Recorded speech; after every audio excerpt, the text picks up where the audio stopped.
Hey everyone, and welcome to our deep dive on Los Angeles. If you're listening to this, I'm sure you're interested in, getting to know the city better. And today we'll be exploring its history, those famous spots everyone knows and what it's like to actually live there. Yeah, you're in for a treat.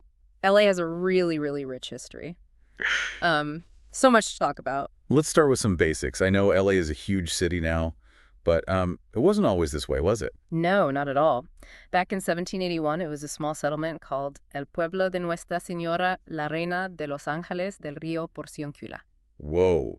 Try saying that 5 times fast. All right. So how did it go from that tiny settlement to the massive city we know today? Well, there are a lot of factors, but three really stand out. The first one is the movie industry. When films started booming in the early 20th century, LA became the place to be for actors, directors, anyone who wanted to make it in Hollywood. So it's not just a stereotype. Hollywood Yeah. really did shape the city. Oh, absolutely. And when sound came to movies in the late 1920s, the industry exploded, Yeah. and LA grew with it. The second big factor is technology, aerospace, Silicon Beach.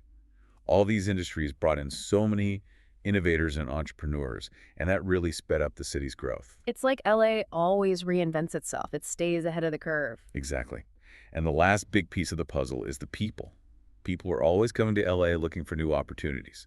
From the Dust Bowl in the 1930s to all the immigration from around the world, LA is a magnet for people looking for a fresh start. It's a city built on dreams and ambition. That's a great way to put it. Yeah. And speaking of dreams, you can't talk about LA without talking about its landmarks. The Hollywood sign. I mean, that's LA, right? It's a symbol of the city's glamour. It's amazing how that sign went from a temporary advertisement to like a global icon. It really shows the power of Hollywood storytelling. For sure. And the location is really smart too. Up on Mount Lee, you can see it from all over the city. It's Oh. like a reminder of LA's movie history. Well, LA is more than just Hollywood. There's the beaches, too, all those classic images. Surfers, skaters, everyone enjoying the sun. LA is famous for its beaches.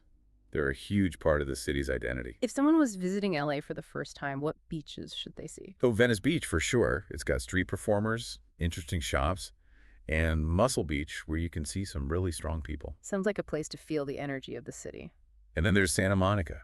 It's a bit more relaxed. Yeah. The pier, the beach, the shops and restaurants. I can see why they're so popular. They both show different sides of LA beach culture. Exactly.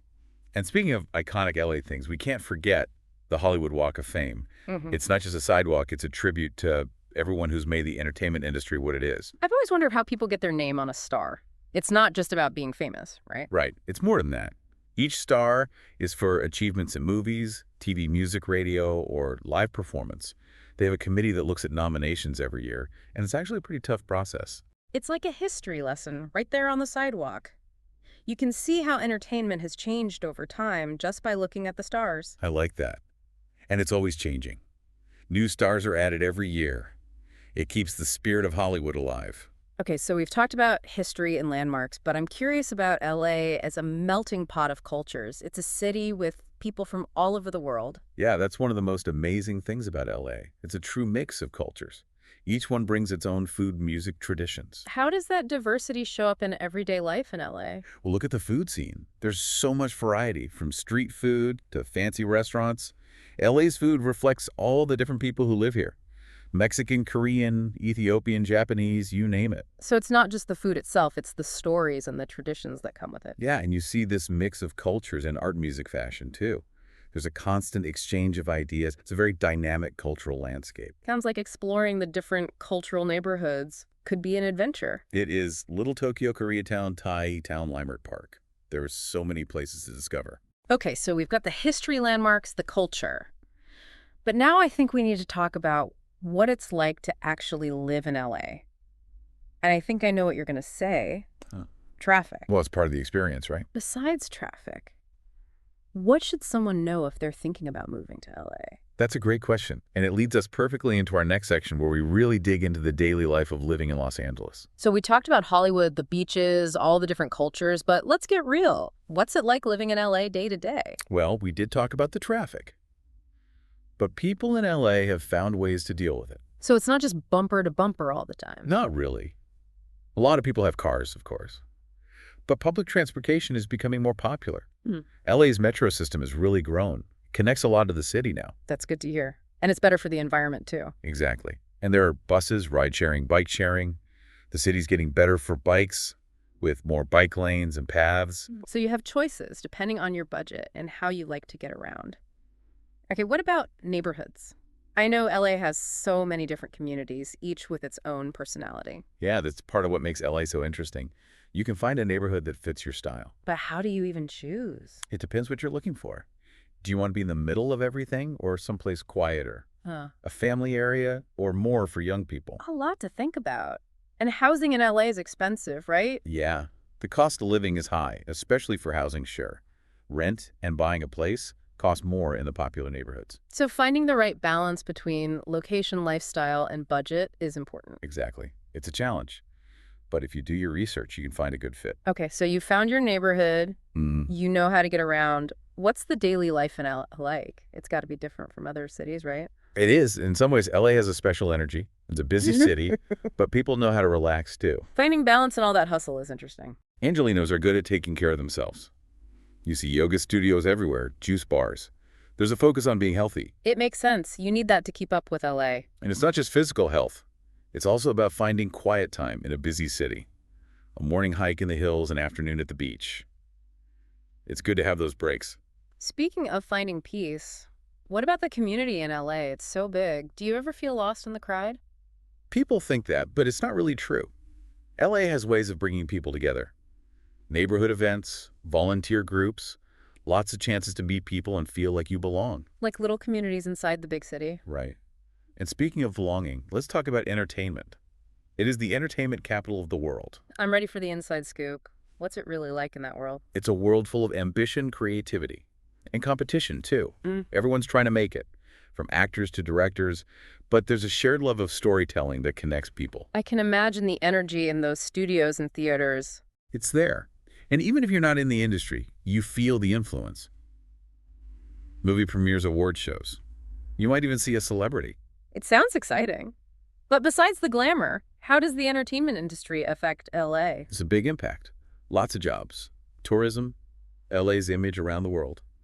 It's a driving force in the city's economy and culture. So it's not just about entertainment, it's about how it affects the whole city. Exactly. And speaking of culture, let's talk about art. LA has a great art scene. Museums, galleries. Where should an art lover go in LA?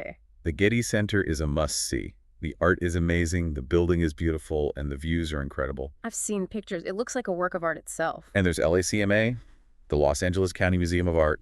It has a huge collection from old stuff to modern art. So there's something for everyone. Definitely. And don't forget about the street art. It's like the whole city is a gallery. Murals and graffiti turn regular walls into art. It sounds like creativity is everywhere in LA. It is. And LA art isn't just visual. There's theater music venues, from Broadway shows to experimental stuff. What about the Hollywood Bowl? I hear it's legendary. It's magical. It's an amphitheater in the Hollywood Hills. It's hosted so many famous musicians. So it's not just the music, it's the whole experience. Right. And speaking of experiences, let's talk about fashion.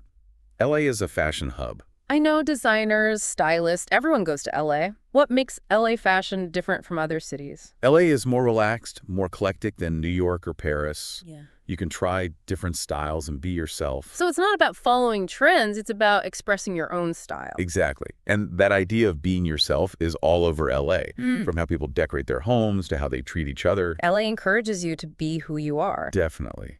And speaking of being passionate, LA has a sports side too. I know LA has big sports teams, but I don't think of it as a big sports city. It might not be as obvious as some cities, but it's there. Basketball, baseball, football. LA has teams for everything.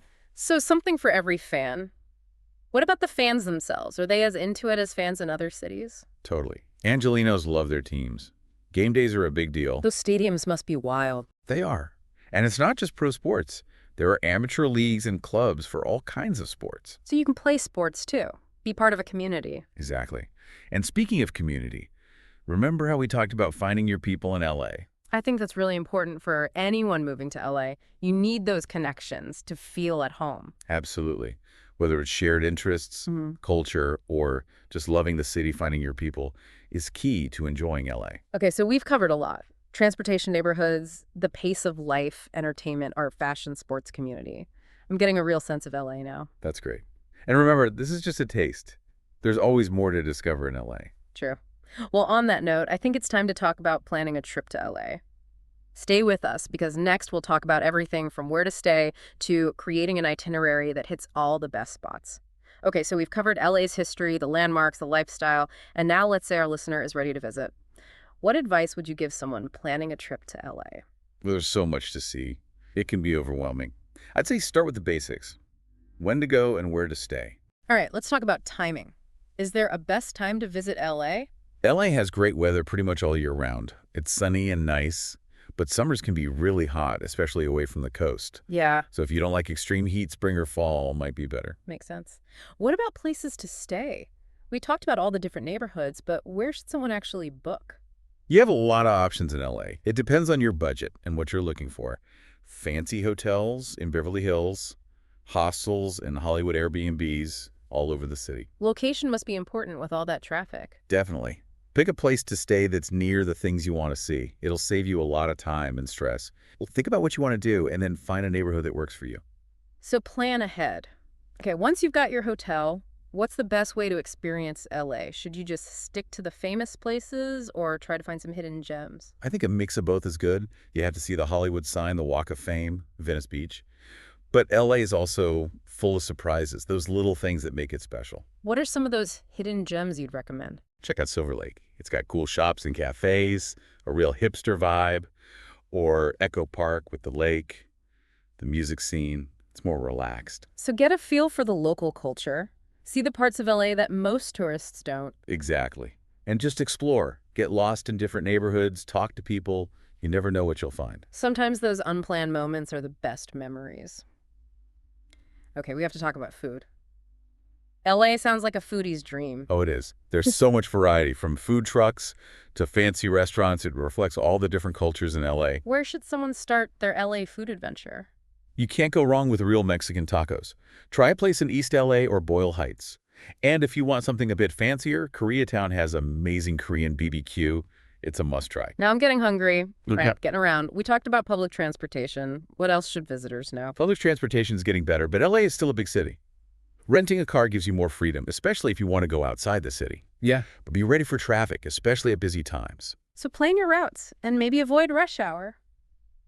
Okay, as we wrap up our LA deep dive, any last words of wisdom for our listener? Be open to everything LA has to offer. It's a mix of cultures, ideas, experiences.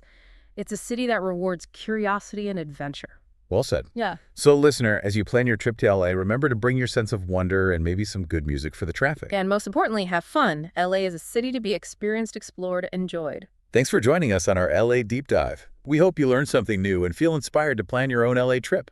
Until next time, keep exploring.